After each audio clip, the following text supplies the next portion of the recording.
It's been such a busy few days in EU that I don't even know where to begin. We've had the start of the Reload Elite series, we've had the Eval Cup, we've got an insane amount of new duos, huge rumours about players joining new orgs. Let's just get straight into it. Let's go back to Thursday when we had the first round of the Reload Elite series. Now if you're not familiar with this tournament, I recommend you go back and watch some of my previous videos, but obviously this is the tournament that ends with the LAN in August at the Esports World Cup. So players and orgs are taking it very seriously, and we've seen a lot of new duos, so let's just get into some of them now.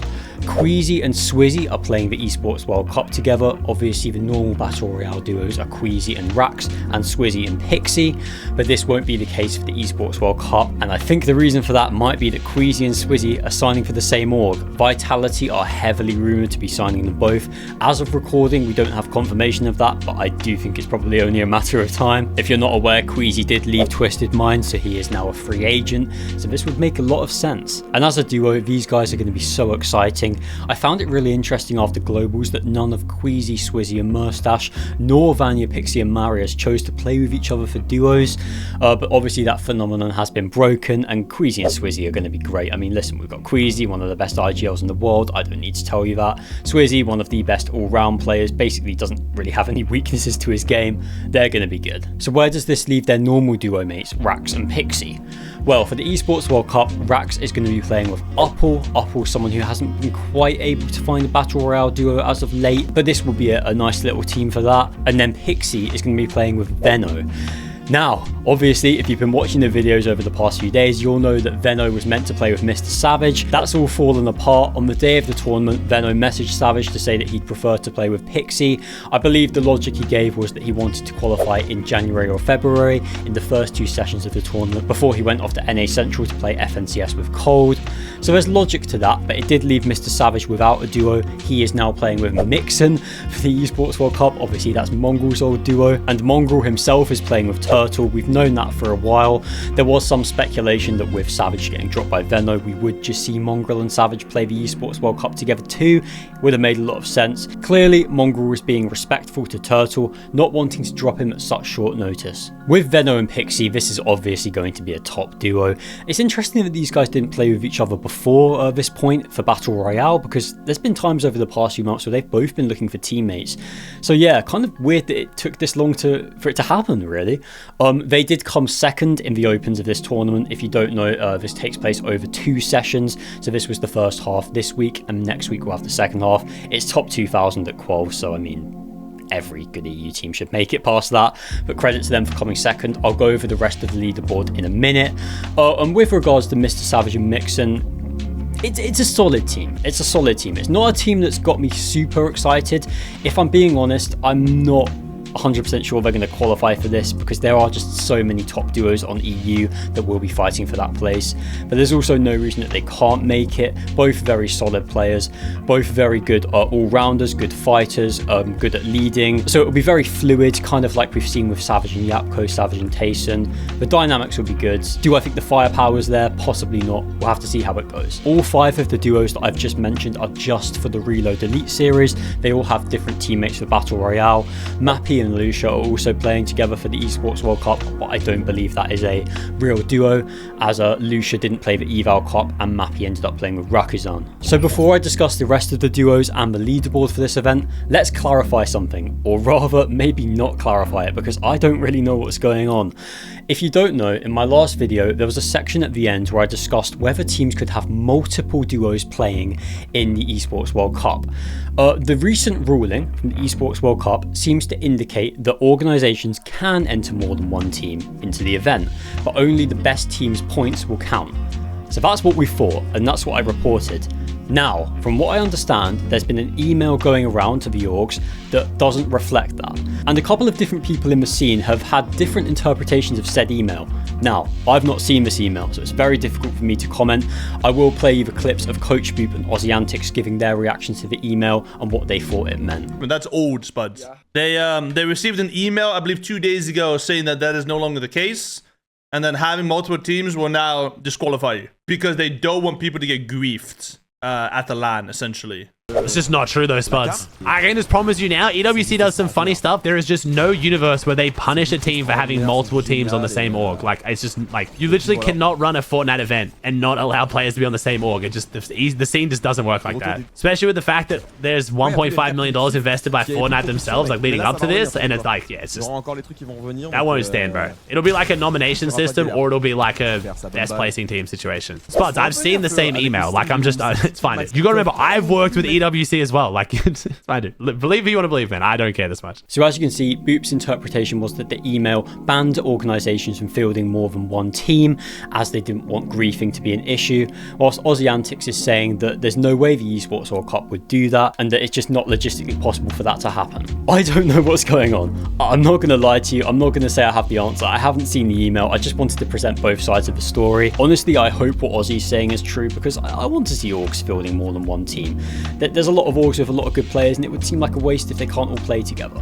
However, I don't understand why an email would be sent out to the orgs if it just confirmed what we already have in the rules. For that reason, I'm kind of leaning a bit towards what Boop's saying. He's saying that the email is a direct contradiction to what's in the rules right now, and that would make more sense. And this could also be a big reason why Veno and MrSavage split, because obviously they're both on Xset, but you'd imagine Xset will be fielding Clicks and Higgs as their main team. So maybe there was other things behind that split. I just don't know. We're going to have to wait for the rules to be properly clarified to the public. I don't want to speculate any further, but I thought I'd put all the information we have out on the table now for you guys to make an assessment. Right, now onto some of the other new duos. These are teams that we saw in the Reload Elite series, but they're also confirmed for Battle Royale 2.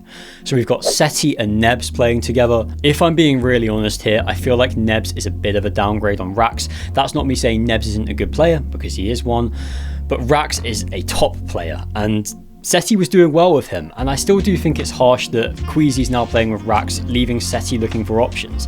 Setty's a great player. He literally came third at Globals. Like, he's been great in the second half of 2025. I think he probably could do a little bit better than Nebs, if I'm being honest with you, but that doesn't mean this duo it couldn't do well.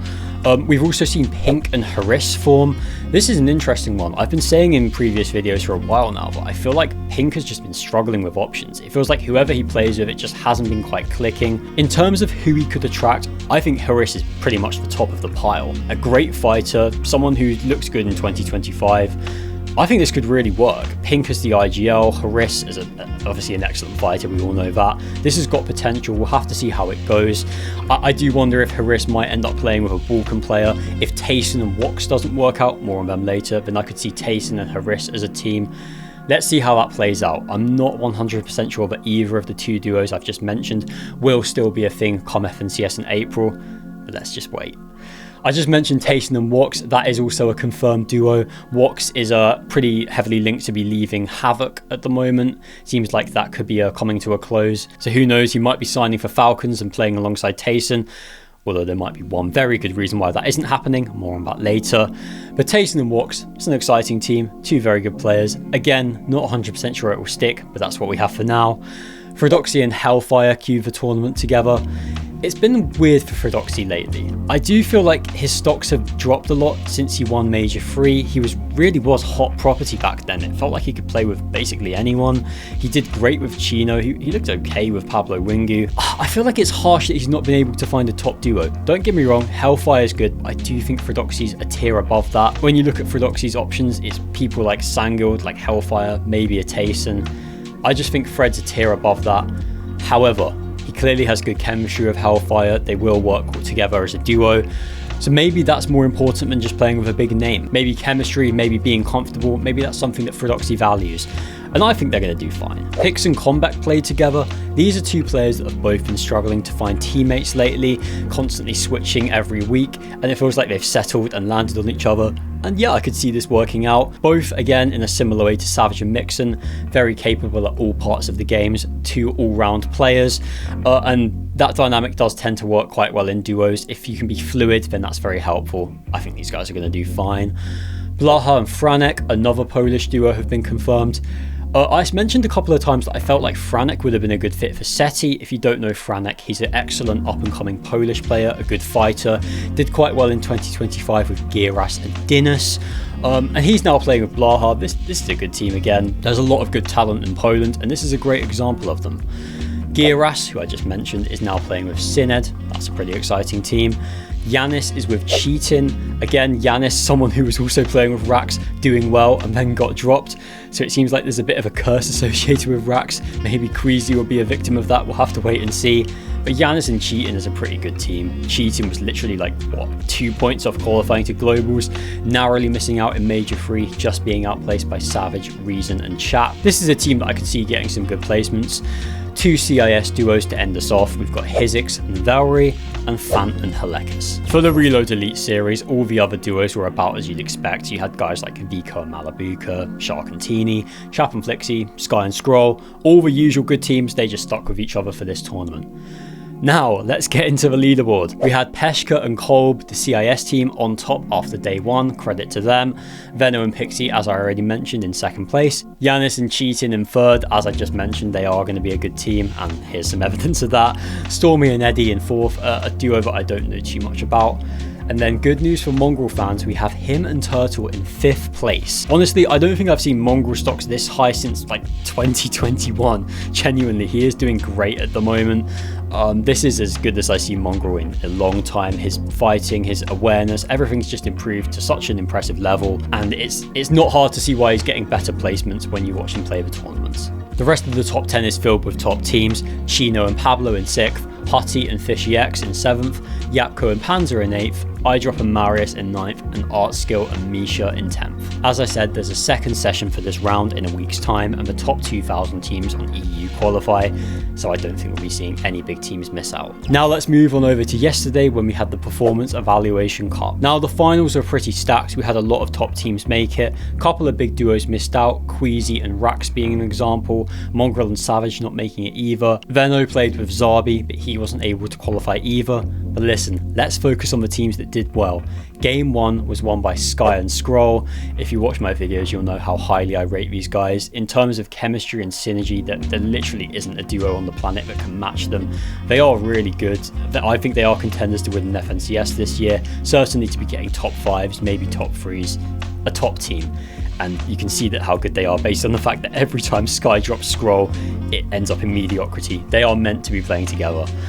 Game 2 was won by Chap and Flixie. Flixie hit a lovely little solo clutch to win this game. It was a 2v2v1 and he somehow managed to come out on top. This is a duo that has been kind of quiet lately, not really placing too well in a lot of the tournaments, but no one's been doubting their quality. We all still know how good they are and no one would regard them as anything less than a top team on the region. Game 3 was won by Hutty and Fishy X, who I just mentioned a second ago. This Czech team looks great in the tournament. They were constantly on height. They had one game where it didn't work out for them, unfortunately. They ended up being killed by Vico, who was as a solo.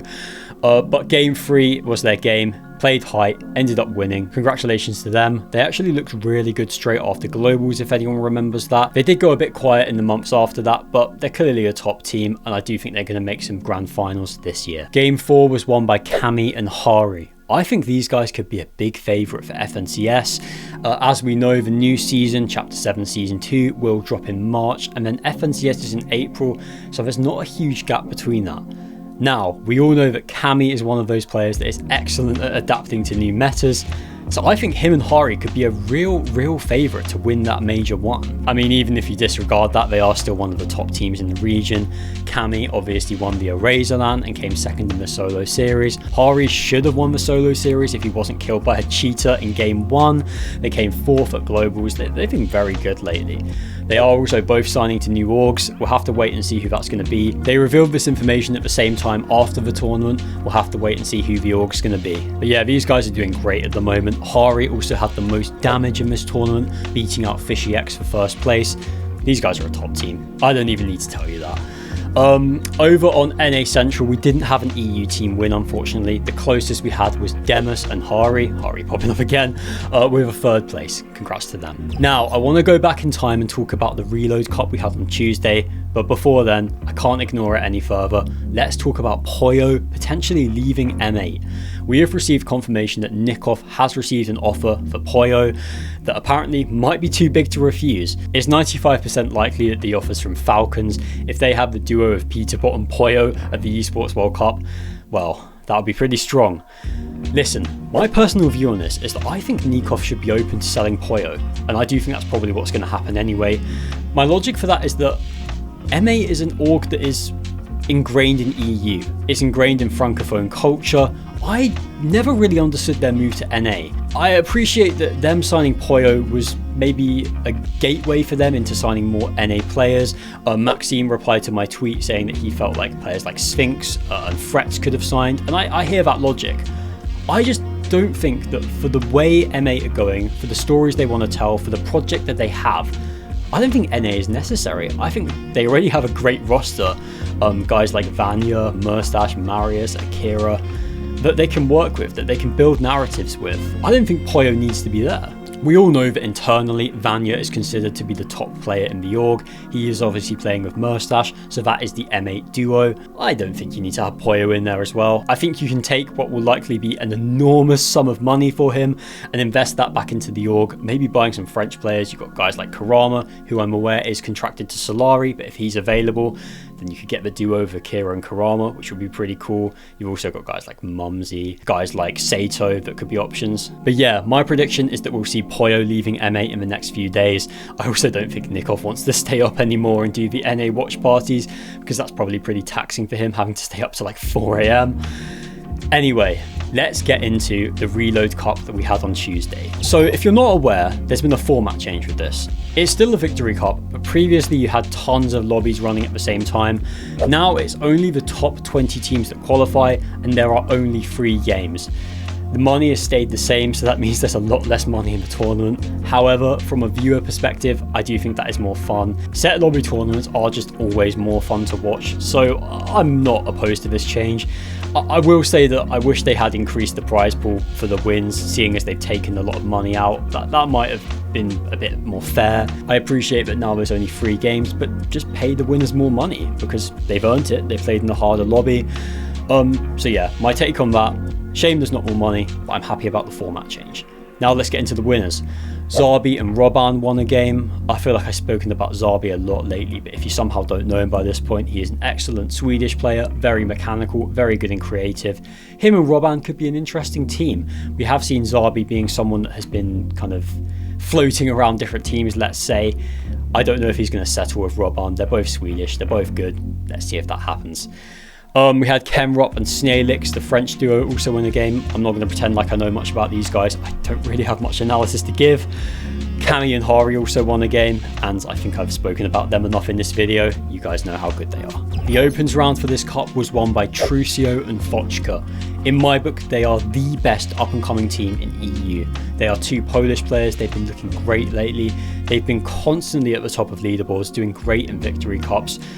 Coming first in opens like that is hugely impressive, by the way. They also managed a 2nd and a 3rd place in the finals, so narrowly missing out on wins. These guys are really good. Get to know them before it's too late. Buy your stocks now, because it won't be long before they'll be having these kind of performances in FNCS Grand Finals. Last thing on Reload before I get into some miscellaneous news to end the video, we do have official confirmation that Slurp Rush will be the map for the Qualifier 1 of the Reload Elite Series. Obviously they did trial out a tournament where I believe they played on the Oasis map. I'm happy that we have one consistent area for the tournament. I think that makes a lot more sense. I mean, imagine if you had Battle Royale Cups where they were rotating between 4 maps. That just wouldn't make sense, would it? It would just seem weird. So I feel like Reload, you have to hold it to the same logic. Yes, I know Reload is inherently chaotic and goofy, and even if it is going to be a competitive mode, you don't want it to lose that essence. However, one clear map, no shockwaves. In my book, these are non-negotiables for the success of the game mode. That has to happen. I've got a couple more duos to let you guys know about. Ivan, Jake and Radion have officially signed to Novo, an Italian organisation, and they will be playing together for both the Esports World Cup and Battle Royale. These guys are a very underrated team. They're definitely going to qualify to some FNCS Grand Finals this year. They also had the 2nd most eliminations in the Eval Cup with 16, only being beaten out by Chap and Flixie, who had 19. Clearly they're a good team. I think this is a smart pickup from Novo. I could see them doing well this year. Let's speak about Mixon. Obviously he's playing with MrSavage for the Esports World Cup. We now know that. In terms of Battle Royale, finding a duo has been a bit more difficult for him. He was previously playing with Fyron. He played the Reload Cup on Tuesday with him. Since then he is now playing with another Polish player, Matez. They played the Eval Cup together. So that is the most updated duo we have for Mixon. That could possibly change, we'll have to wait and see on that one, but there's a lot of top talent in Poland. Matters is a good example of that. I could see that being a duo that works quite nicely.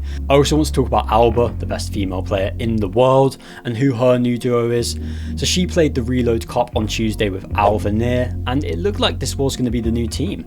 Alba was doing great with Skjalm previously, but for whatever reason it seems like they are not playing together anymore. As of the Eval Cup though, Alvanir played with Tarps and Alba played with Noms. So right now I'm not 100% sure on who Alba's duo is. It could still be Skjalm, it could be Alvanir, it could be Noms. We're going to have to wait and see. And maybe I should have mentioned this a bit earlier in the video, but if you didn't watch any of the tournaments, crash pads are officially back in the meta.